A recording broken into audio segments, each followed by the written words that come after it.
Sehebat apapun Anda menjaga makanan sehat, makanan yang berkualitas, sehebat apapun Anda mengatur pola tidur, juga olahraga, dan semua yang berhubungan dengan masalah hal-hal yang sering dibahas dalam masalah kesehatan manusia, bila ajal datang pasti akan meninggal. Tentu seseorang dalam Islam dianjurkan untuk ikhtiar, untuk menjaga kualitas makanannya, ya, udara, dan berolahraga, dan seterusnya. Namun semua itu tidak bisa menahan ajal bila sudah sampai pada waktunya. Kita pasti akan meninggal semuanya. Seorang ahli bela diri, binaragawan, tetap juga akan meninggal dunia. Begitu juga dengan orang yang sakit akan meninggal dunia. Namun berapa banyak orang yang sehat telah mendahului orang-orang yang sakit. Ya, banyak sekali kasus berhubungan dengan masalah ini. Intinya teman-teman sekalian, seorang muslim harusnya menyadari dengan sangat dalam hatinya kalau dia akan meninggalkan semua ini. Semua akan ditinggalkan. Sebuah wasiat Jibril alaihissalam pada saat datang kepada Nabi SAW dan mengatakan, Ya Muhammad, ahbib man syi'ta, fa innaka mufariqu. Wahai Muhammad, cintai siapa saja yang kau inginkan, toh juga kau akan berpisah. Wa ish ma syi'ta, fa innaka mayyitun. Dan hiduplah sesukamu, toh juga kau akan mati. Ya, pasti. Wa'mal ma syi'ta, dan berbuat sesukamu, fa innaka majziyun bihi. Karena kau pasti akan dibalas dengan hasil perbuatanmu itu. Jadi wasiat ini sangat luar biasa gitu. Bagaimana Jibril AS mengingatkan kepada Nabi SAW bahwasanya hidup ini ya pasti akan ada akhirnya. Dan tentu kita perlu sadari poin penting. Bagi seseorang muslim, kematian adalah awal segalanya. Itu kebahagiaan bagi dia. Karena dengan mati, dia akan melihat hasil perbuatannya. Begitulah yang dinukil dari sebagian salafus salih, di mana kalau mereka menemukan ada temannya akan wafat, maka mereka datang dan menyampaikan sebuah berita sambil mengatakan, ya, atau isi berita itu, terimalah berita gembira. Jadi orang mau wafat dikatakan terima berita gembira. Kenapa? Karena sebentar lagi kau akan bertemu dengan Allah. Sebentar lagi kau akan bertemu dengan Rasulullah SAW. Sebentar lagi kau menerima hasil dan melihat hasil daripada amal-amal solehmu. Jadi orang mukmin berkeyakinan seperti itu. Mati bukanlah sesuatu yang menakutkan bagi dia, tapi justru sesuatu yang membahagiakan, sesuatu yang ditunggu.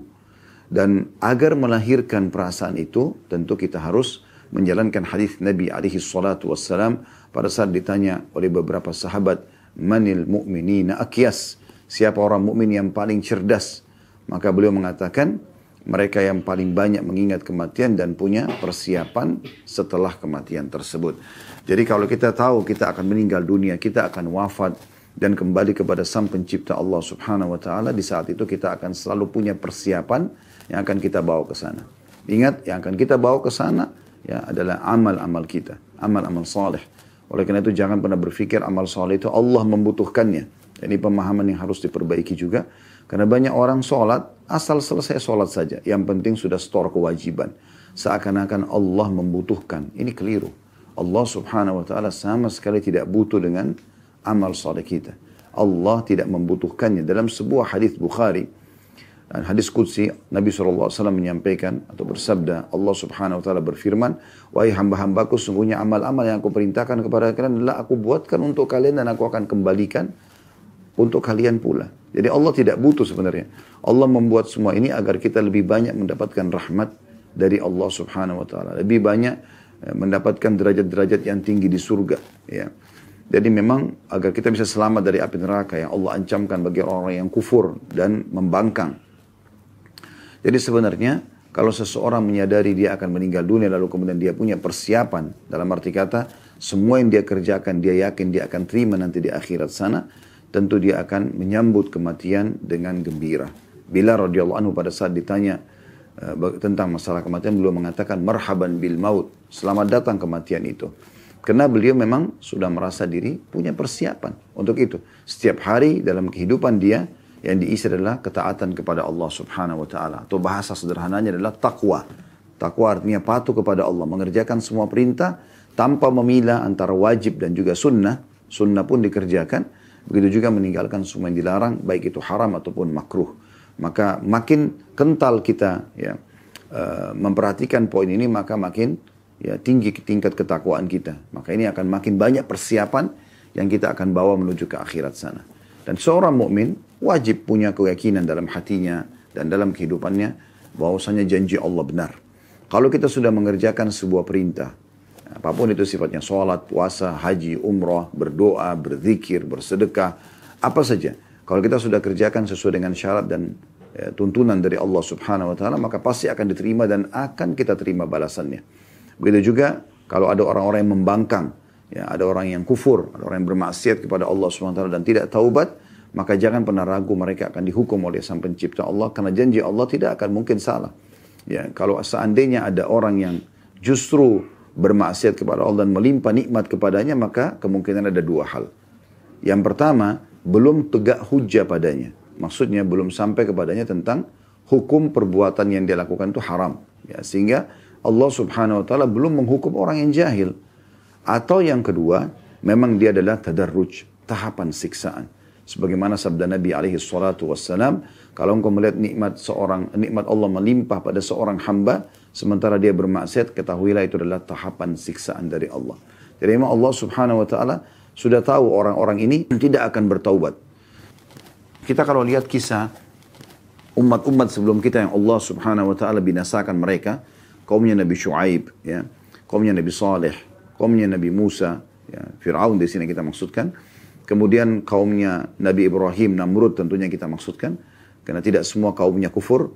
Kemudian juga kaumnya Nabi Lut. Ini banyak sekali yang Allah Subhanahu wa taala, ya, hukum yang kufur di antara mereka, dan sebelum Allah datangkan siksa yang merata, maka Allah limpahkan nikmat di akhir-akhir hari mereka.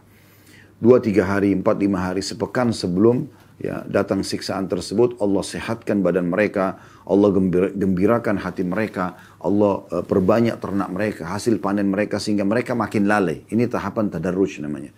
Sehingga pada saat datang kepada mereka siksa tersebut, mereka dalam kondisi lalai. Ini bukan karena Allah berbuat zalim, tapi Allah sebagai pencipta sudah mengetahui orang-orang ini telah sampai hujjah kepada mereka, telah sampai kepada mereka dakwah, tapi mereka menolaknya. Jadi hati-hati teman-teman sekalian. Bagi orang yang belum tahu hukum, maka dia kemungkinan masih ada di ranah aman karena belum sampai padanya hujjah. Tetapi kalau sudah sampai kepada Anda, seseorang yang memberikan peringatan, apakah itu lisan ataupun tulisan, sampai kepada Anda tentang hukum perbuatan Anda lakukan, ya, maka itu berarti sudah tegak hujjah pada Anda, dan bisa saja hukuman Allah Subhanahu wa taala datang kepada setiap orang di antara kita. Selalu rindu kematian teman-teman sekalian, karena dia sesuatu yang menggembirakan bagi orang beriman.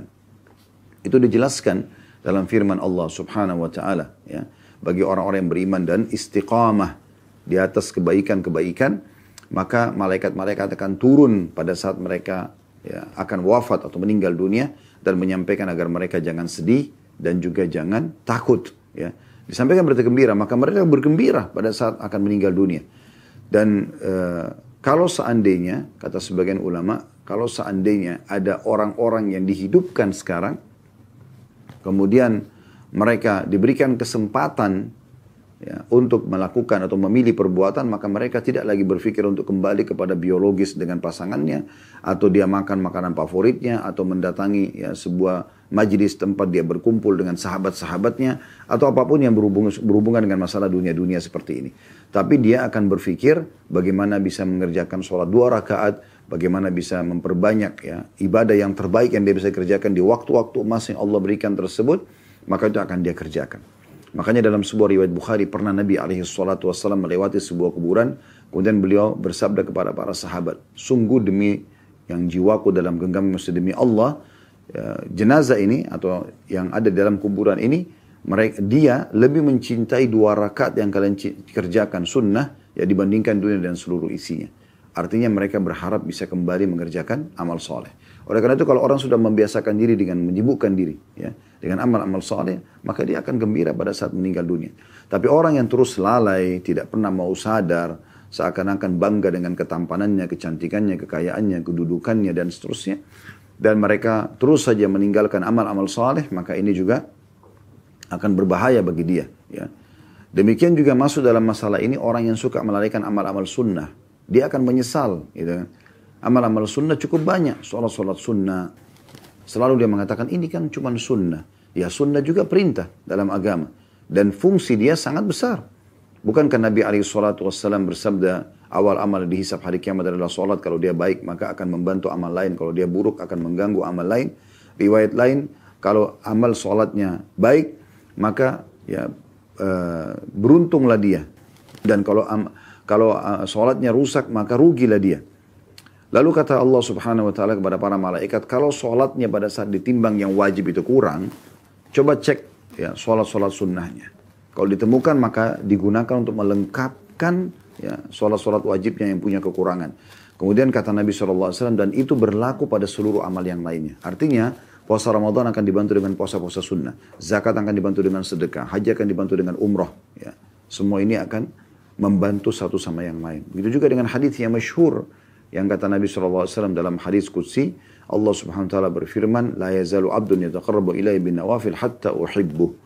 Ya, seseorang hamba terus mendekatkan diri kepadaku dengan amal-amal sunnah sampai aku mencintainya. Ya, jadi mendatangkan cinta Allah Subhanahu wa taala.